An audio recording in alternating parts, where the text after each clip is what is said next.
தான் இங்க இருந்த பதட்டத்துல சரியா கூட பேசவே முடியல. பசங்களையும் சரளாவையும் நேர்ல பார்த்து விவரத்தை சொல்லிட்டு சுடருக்கும் எனக்கும் மாத்துறதுக்கு ஏதாவது துணிமணி எடுத்துட்டு வரேன்.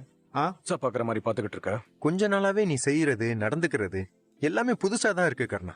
எதுக்காக அபிய கொள்றதுக்கு ஆரம்பிச்ச? இது மட்டும் இல்ல, ஜெயில நடந்த ஒரு முக்கியமான ஃபங்க்ஷன்ல யாரோ ஒரு சமூக விரோதி அபிய சுட்டாங்கிறது நியூஸ்ல போட்டு ஊருக்கே தெரியும். அத நீதான் செஞ்சிருப்பன்னு எனக்கு தெரியும். எதுக்காக இவ்வளவு ஆத்திரம்? அவளுக்கு சட்டமே தண்டனை கொடுத்து அதை அனுபவிச்சுட்டு இருக்கால. இப்ப நீ அவளை கொண்டு என்ன சாதிக்க போற? ஆமா, அபிய கொள்றதுக்கு ஹாஸ்பிட்டல்லையும் ஜெயிலையும் நான் அந்த ஆளுங்களை அமிச்சேன். ஆனா அவ எப்படி தப்பிச்சிட்டா? வேற எதுலயுமே போக்கஸ் பண்ண முடியல. நீங்க நல்லா டிரான்ஸ்லேட் பண்ணிருக்கீங்க. ஒரு மாதிரி இது என்ன ஆழமா கொண்டு போயிடுச்சு. இங்க பாருங்க, அபிக்கு உடம்பு சரியாகணும்னு ஒரே காரணத்துக்காக தான் நான் இது வரைக்கும் பொறுத்து போனேன்.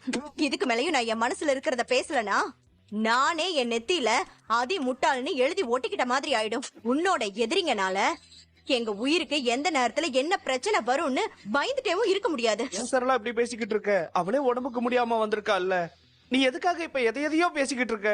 அவ இங்கதான் இருக்கணும்னு உங்க விருப்பத்துக்கு நான் ஒத்துக்கணும்னா நான் சொல்ற கண்டிஷன்கெல்லாம் நீங்களும் சம்மதிக்கணும். யாரு கூடயும் அவங்களுக்கு எந்த சம்பந்தமும் பேச்சுவார்த்தையும் இருக்கவே கூடாது. கூட ஏன் பசங்களோட சுடர் போகவே கூடாது. ரியா, மாமா யாருமே இனிமே எங்க கூட பேச மாட்டாங்க. நாங்க தனியா தான் இருக்கணும்னு சொல்லிட்டாங்க. நாங்க யாருமே இல்லாத அனாதையா கேப்டன்.